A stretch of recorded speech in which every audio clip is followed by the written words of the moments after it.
Well, it's time for another podcast, and here we go. So we're heading into the stop sign, and the rules of engagement state that we're really supposed to stop here, especially when there's a car at the opposite side, because he may have gotten there at the same time as us, and I don't know if he had a signal on or whatever, but I think we should have at least slowed down a little bit more. So I stopped more or less, um, and Curtis and I are having to chase on here. So we've got a bunch of people behind us, and there's a stiff headwind coming out of the east. So even though it looks like this isn't that much of an effort and the speed isn't that high, we're like busting our asses trying to get back up to the group. And it's going to be going into a little bit of a hill, so I'm hoping that we're going to catch up here. And nobody up here looked back to see what was going on. It's like game on. So everyone back here, we could have just stopped, and they would have been like, "Oh, where'd everybody go?" Well, duh. You should have waited and made certain, because the rules of engagement state the game doesn't really start till everyone's like around the corner, because you have that yo-yo effect. We want this to turn into TTH where everyone's fighting for a position up front and rolling through corners or whatever. It ain't about that. We got a 4 mile stretch. There's plenty of time for things to shake out and for a selection to be made. Anyway, enough of my whining. So we're heading up. Curtis and I have made the catch, and we're kind of sitting in. There's a slight uh, wind coming out of the east. It's more or south. It's more east, but there's a little bit of a southern component to it. So there should be a slight echelon. And as you can see, there sort of is maybe a double echelon rotation thing almost starting to form here. But the wind is like so stiff that no one really wants to do that much work. And I think was Joel up there maybe in the middle, which was actually kind of slightly guttering people. But hey, it's the sprint zone, so you can do whatever you want. Looking behind, looks like Dean is like pretty comfortable. We got Curtis back there, Justin, Ilka, who said she was going to maybe drop off for safety reasons. But I must admit, this group was actually pretty safe. So we'll see how long she decides to hang in before that decision is made by her or for her. So I can see Mark hanging in, Chad way back there, looking pretty smooth. Yeah, Dean getting a drink. It's like this is a walk in the park. Um, it's good to see Dean back. Haven't seen him here in a while. He's been gallivanting around the country, actually around the world, with his celebrity wife Diana, who is an Ironman former winner, several age groups, and been on the podium a bunch of times. Anyway, back to the action at hand, into this corner, which is always a little sketch because you never know. And this is one of the reasons that we have the yellow line rule. Oh, notice the popo right there. Every time we see him, there's always a chance that he'll have a bad day. And he'll be like, I got to go warn these guys. They're all over the place. Because there have been instances, and I was going to call some people out in one of the previous videos where, and actually I have, they crossed the yellow line on that one, but this is all good. So Matthew Michaels up front, even though he's supposed to be taking it easy because he's got Ironman Florida coming up in a week and it's supposed to be easy spin, yet he's going hard enough that no one wants to go around him. So people sitting in, life is good behind me. Everybody is still here. And like I said, there's a headwind, and that always makes it easier for people to sit in. Looking at Curtis, he's pretty focused. Following him through up to the front where I'm going to drift back just a little bit. Looking at who's up there. It looks like Greg. And the Peloton colors flying pretty strong. And looking up front, Matthew Michaels still doing the work. Now we've got sort of a double echelon here. So we got Matthew at the first one. We've got Dean kind of doing the second one. I'm kind of hanging in pretty comfortable with a lot of draft, although I'm still not quite really recovered from the effort of catching these guys. Plus, I wasn't really feeling it. And I haven't been feeling it for the last couple of weeks for some reason. Legs just screaming. But I've got the camera, so it's always nice to be able to be there to talk about and see what's actually going on. So Justin slides up into the wind. I'm pretty happy with this because he's providing some extra shelter, and we're just a ramming and a thumping. So I'm thinking to myself, why doesn't someone make something happen here? Why doesn't someone go around Matthew and try to do some more work instead of just sitting in the whole time, because this is actually pretty embarrassing. We got a guy sitting up front, supposed to be taking it easy, because he's got Iron Man coming up, and no one wants to go around him. Well, c'est la vie. So we look behind, and Mark is actually in the selection, and he's like actually really strong. He just needs a little bit of savvy, and he's really off to the right a little bit, and he shouldn't be. He's bleeding off probably 10, 20 extra watts versus where Ian is and Chad back there, where they're in the shelter. So like a seasoned individual would realize this and maybe like bump Ian off the wheel, because I'm pretty certain that Mark is like riding stronger. Clearly he is, because he's out in the wind doing that kind of work. So anyway, they continue to just kind of hang on there. I don't see Ilka anywhere, so maybe she had enough, and that was that. Of course, like I always say, don't bring a knife to a gunfight, and she's bringing that cross bike, and it's kind of like a security blanket these days. Because honestly, if you crash on that cross bike or you crash on a road bike, I'm sorry, it's gonna hurt the same. But you know, to each his own, and it's all good. So back up front, there's this little bit of a grade here, and it really doesn't look like there's extra effort here, and I really wish my Garmin hadn't crapped out, so I got no power, which kind of sucks, because you know then you could actually see what actually happened there versus you know, it's walk in the park, blah blah blah, no one's like working hard. But look at that, Matthew still up front, people just sitting in. Life is good for me. So normally I would be thinking to myself, this is embarrassing, like I said before. Someone has to go up there and make something happen.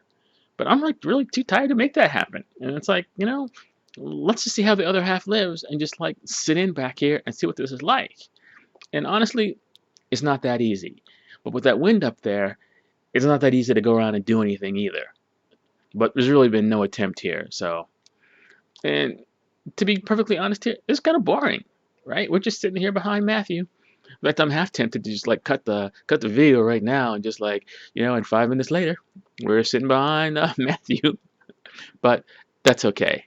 So actually, everyone's looking pretty smooth here. I mean, people are really actually very safe. No one's making any crazy line moves.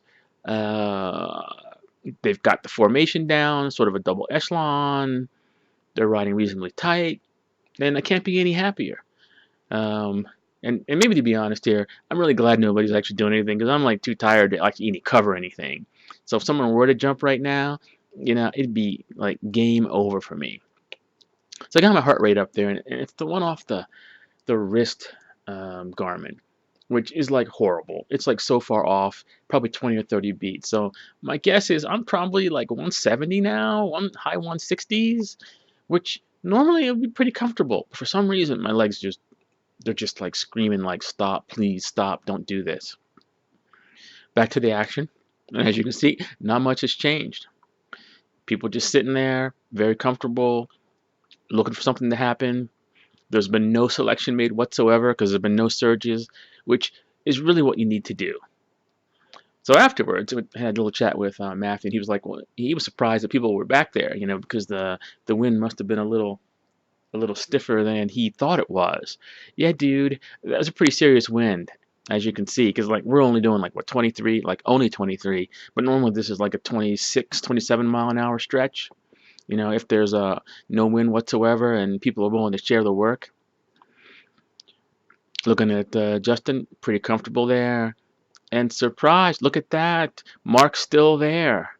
And we got Ian hanging on, and he's pretty proud of that, as we mentioned in the locker room afterwards, that he actually hung on, which is kind of cool. You know, he's got some motivation. Chad hanging in the back, and it looks like it's go time. Yep, and this is where somebody just punched it. And I think the idea was Dean actually made a joke, and he said, "Hey, Matthew, you need to pick it up a little bit." And of course, you know, with race brain, Matthew just picked it up a little bit, and that was a little bit of a surge that made me hurt. Man, and I guess that was enough to get the boys all fired up, and now they're ramming and a thumping. And at this point, I thought I should drop off because I'm like tired.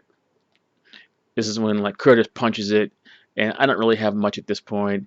Greg comes over, and if I was stronger, I'd have been on Justin's wheel, but I wasn't. You know, Greg provides just enough of a draft where I got just enough of a break that I'm coming up, and I'm almost going to make contact with these guys. Justin looks back and says, people are coming. We can't wait for this. And he goes hard. And Curtis is on his wheel. Here comes Chad. Now, Chad goes up the wrong side. And that's the windward side. And so I'm kind of slowing down because I'm tired. I mean, that could have been a crash. So maybe it was tactical from where he was. Maybe Mark was in the way. But typically, you want to go on the sheltered side if you want to be able to make any kind of impact whatsoever. So after talking to Curtis at the end, it looks like Justin got it. Curtis was second. And I'm not certain who third was, but who cares who third, fourth, fifth are, because, you know, they weren't there. So kind of chilling, waiting for people to come up. There's Joel, who did some work early on. Nice job. There's Greg, looking good. People pushing pretty hard still, trying to finish strong. And that's it for the day. But I'm going to ramble on a little bit longer here, because what happens after this probably needs to be addressed. So everyone's chill.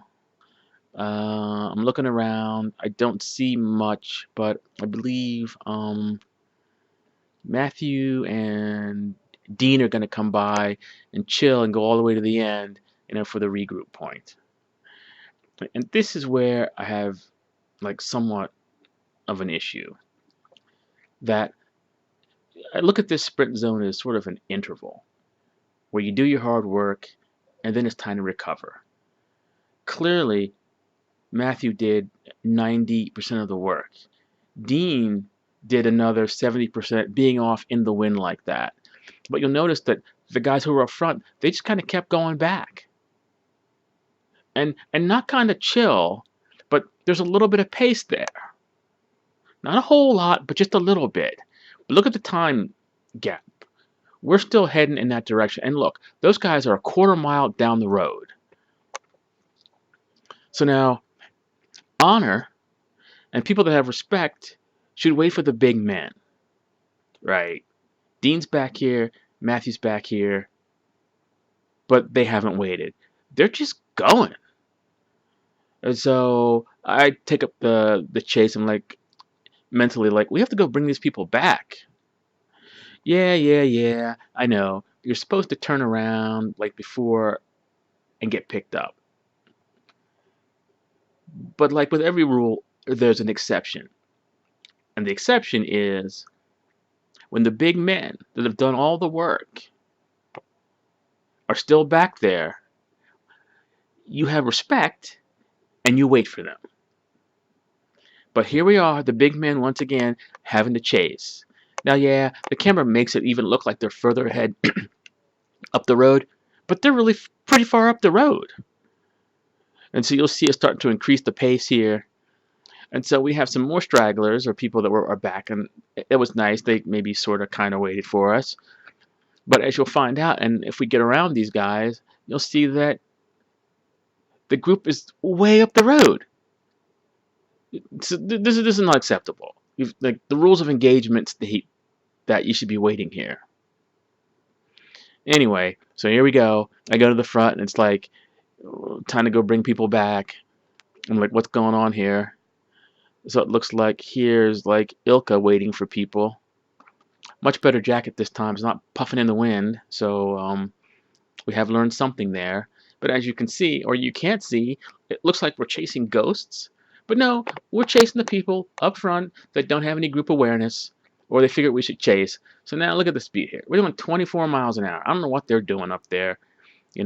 Probably doing, I don't know, 22 or something like that. So now, Dean and Greg take over. Now we're doing 25. We should not be doing 25, 26 miles an hour down this section trying to chase people.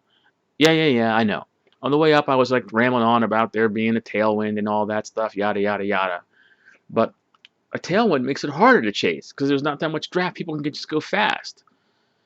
So we're working hard. Look at that, 30 miles an hour, and still haven't regrouped yet, and we've probably gone a mile or so. Unacceptable, people. Unacceptable. I mean, and this is the kind of the TTH behavior that creeps in. It's like, I can get a little bit of advantage, go a little faster, go a little harder, etc. Anyway, I think you get the point. Thanks all. Peace.